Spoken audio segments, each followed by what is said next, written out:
Morning, guys. New Year's Eve morning. Happy New Year. I know it's not technically the New Year yet, but whatever.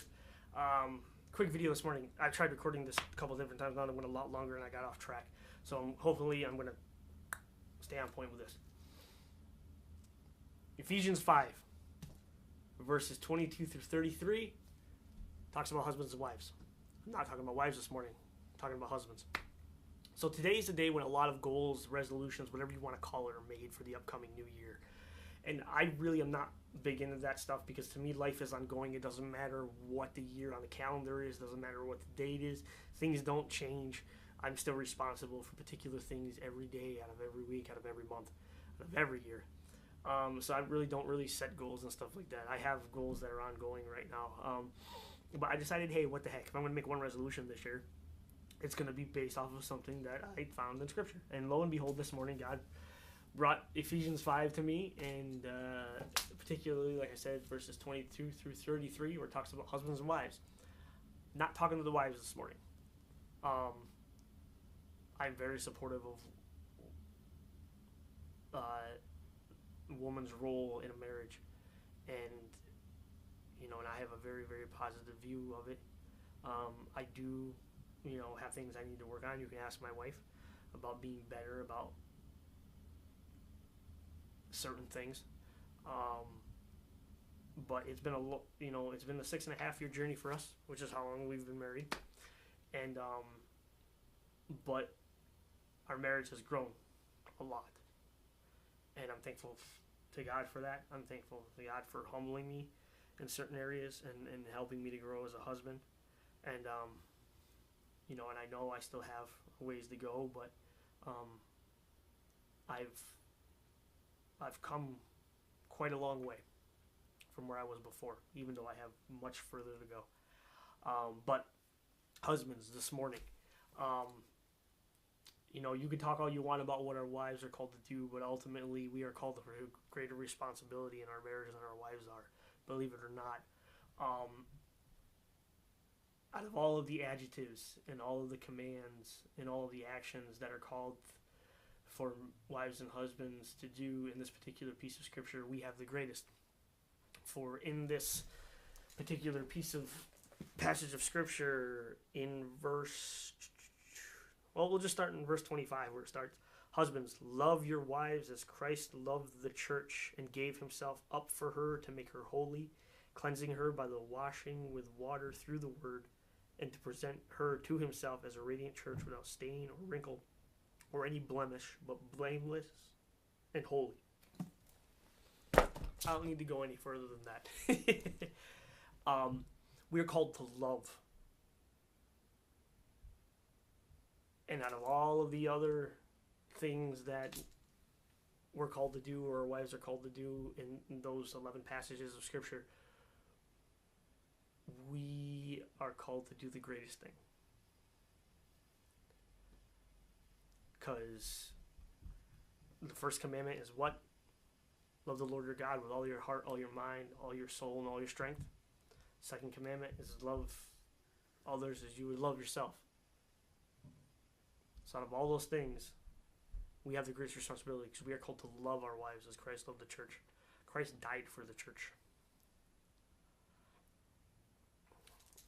Not to make it all deep and heavy, but ultimately that's it. And if you're wondering why this, I'm kind of taking this approach to it, I want to become a better father and a better husband. And ultimately, by being a better husband, I become a better father because the example that I set for my children through my marriage is what they will pattern themselves after.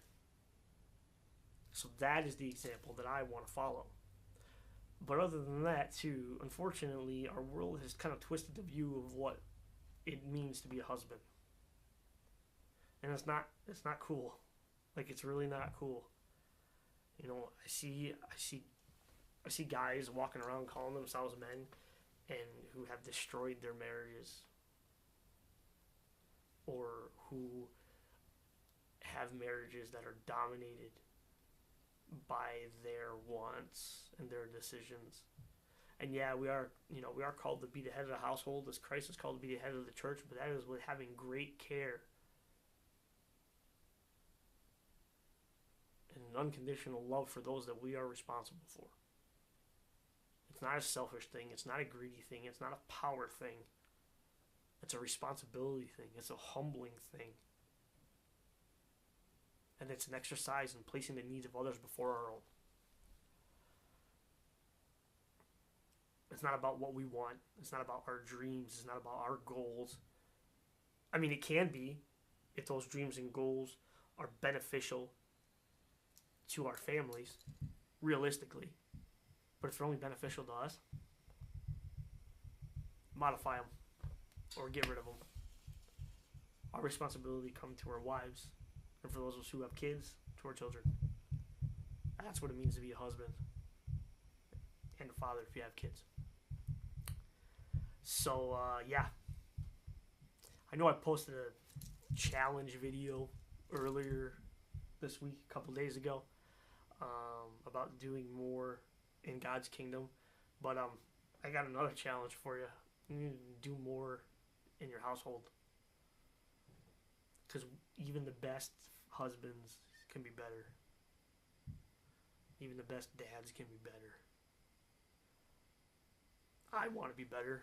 I need to be better. And I'm not horrible by any means. And that's from my wife. That's not from me. My self-assessment is very low. But we can all be better. We need to start there. So my New Year's resolution is to be a better husband. It is probably going to take a bit. It's going to be a slow process. But as long as I continue to strive every day to seek out God, understand His Word, and gain whatever wisdom He will give me, I believe I can do that. And more importantly, I stay out of His way in changing me and growing me. I believe I can do that in even less time than what I think it'll take now. So, there you go. Have a happy New Year, guys. Be safe for those of you who are going out tonight. Other than that, catch you guys later. See you.